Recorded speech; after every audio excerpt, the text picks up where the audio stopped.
Shalom Bapak Ibu saudara-saudara yang saya kasihi. Mari kita mempelajari kebenaran firman Tuhan yang kali ini kita ambil dari Yohanes 13 ayat 35.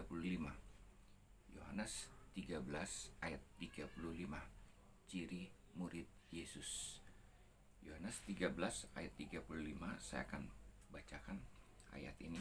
Dengan demikian semua orang akan tahu bahwa kamu adalah murid-muridku, yaitu jikalau kamu saling mengasihi. Bapak Ibu saudara-saudara yang saya kasihi, beberapa hari yang lalu saya menolong seorang haji yang sedang mogok pas depan rumah saya. Ya, saya tolong, bahkan bukan hanya sekedar ditolong, tapi juga saya jamu ke rumah saya untuk minum teh, minum kopi. Lalu kemudian bapak itu ketika saya tolong, dia bilang, "Bapak Kristen." Ya, kenapa bapak tahu saya Kristen? Karena cekatan dalam menolong. Bapak Ibu saudara-saudara yang saya kasihi, anak-anak Tuhan, orang-orang Kristen dikenal oleh karena mereka suka menolong, mereka mengasihi orang lain. Saya katakan kepada bapak tersebut bahwa saya menolong karena saya sering sekali di tengah hutan, saya sedang mengalami masalah mesin sehingga saya mogok dan lain sebagainya. Sering sekali saya ditolong oleh orang lain, bukan hanya orang Kristen tetapi juga orang-orang dari agama yang lain. Jadi kita hidup saling tolong menolong. Seperti itu yang saya katakan. Ya. Tetapi Bapak Ibu saudara-saudara yang saya kasihi, saya percaya kehidupan anak-anak Tuhan, orang-orang percaya firman Tuhan katakan, atau murid-murid Tuhan Yesus, dia mempunyai ciri hidup yang saling mengasihi satu sama lain. Ya. Jadi kalau kita melihat orang-orang yang saling mengasihi satu sama lain di dalam satu komunitas, kita bisa pastikan bahwa itu adalah orang Kristen. Ya. Tetapi tidak semua komunitas orang Kristen, orang-orang percaya, sekalipun itu di dalam gereja, mereka bisa hidup saling mengasihi. Ya, mungkin Bapak Ibu saudara-saudara yang saya kasihi, ya, mungkin itu pribadi satu dua orang yang ada di dalam gereja. Ya, belum tentu juga seorang gembala. Mereka hidup saling mengasihi. Apalagi gerejanya kecil, kita bisa menghitung. Bapak Ibu saudara-saudara yang saya kasihi, kenyataannya di dalam kehidupan sekarang ini sulit sekali menemukan ada komunitas yang saling mengasihi di dalam gereja. Ya, ada perseteruan, ada konflik di dalam gereja, bahkan yang menyebabkan gereja tersebut bubar. Ya, bukan hanya hubungan antar jemaat, tetapi juga jemaat dengan gembala, lalu kemudian di dalam gembala, di dalam sesama keluarga, di dalam gembala pun juga mengalami konflik. Ya. Nah, Bapak Ibu saudara-saudara yang saya kasihi, konflik ini bukan hanya terjadi di dalam gereja, bahkan di dalam sinode. Beberapa kali saya mengikuti sinode. Apa yang terjadi Bapak Ibu, seharusnya sinode ini yang diikuti oleh para pendeta, ya, harus lebih daripada hanya sekedar komunitas jemaat. Ya, harus bisa saling mengasihi, karena kedewasaan rohani dari seorang pendeta melebihi jemaat.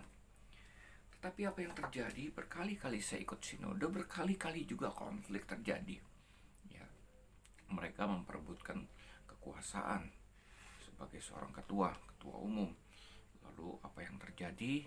Ya, mereka, cara-cara mereka untuk memperebutkan kekuasaan itu tidak bedanya dengan orang-orang politik di luar sana, ya, di negara ini.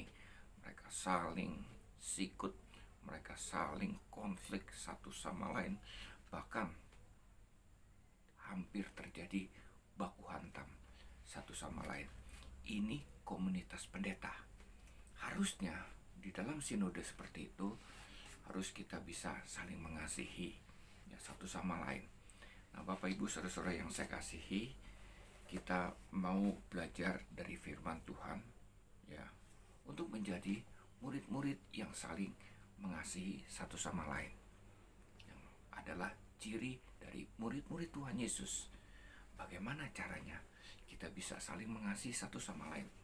Sudah barang tentu kalau kita hidup dengan kedagingan, Bapak Ibu, bukan saling mengasihi satu sama lain, tetapi yang terjadi adalah baper atau cepat tersinggung, ya, bawa perasaan dan lain sebagainya. Sehingga yang terjadi sering sekali kita menemukan di dalam gereja orang mutung, ya, tersinggung, ya, lalu kemudian keluar dari gereja. Mereka saling gosip satu sama lain. Itu yang terjadi. Nah, Bapak Ibu saudara-saudara yang saya kasihi, contoh sederhana untuk hidup saling mengasihi adalah sebagai anak-anak Tuhan kita saling memperhatikan, saling peduli, saling menolong satu sama lain. Sekali lagi, ini bukan kekuatan yang datangnya dari daging kita, ya. Daging kita seharusnya oleh karena dosa, Bapak Ibu saudara-saudara yang saya kasihi, akan ada perseteruan, ya, ketika kita menghadapi atau membuat relasi satu sama lain, ya, pasti ada perseteruan, pasti ada konflik. Itu daging, karena sifat daging itu dikuasai oleh dosa. Bapak Ibu saudara-saudara yang saya kasihi, kita bisa saling mengasihi oleh karena apa?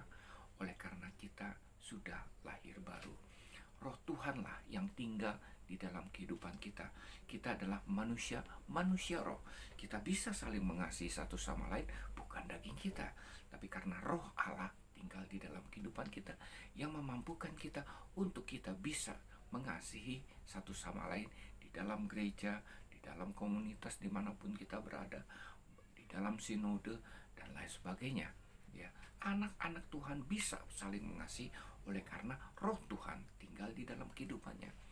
Oleh karena itu penting buat kita supaya kita mengalami kelahiran baru. Setiap orang yang percaya Tuhan, menerima Yesus sebagai Tuhan dan Juru Selamat di dalam kehidupannya, dia akan mengalami kelahiran baru dan roh Tuhan tinggal di dalam kehidupannya, dan dia bisa hidup saling mengasihi satu sama lain. Bapak Ibu saudara-saudara yang saya kasihi, saya percaya kita akan menjadi orang-orang percaya yang saling mengasihi satu sama lain oleh karena roh Tuhan tinggal di dalam kehidupan kita. Amat sangat mudah hal itu terjadi, ya, di dalam kehidupan gereja, di dalam komunitas dan lain sebagainya. Itu amat sangat mudah terjadi kalau seandainya setiap kita sudah mengalami kelahiran baru, menerima Yesus sebagai Tuhan dan Juru Selamat. Saya percaya kita bisa hidup berdampingan dan hidup saling mengasihi satu sama lain. Tuhan memberkati. Shalom.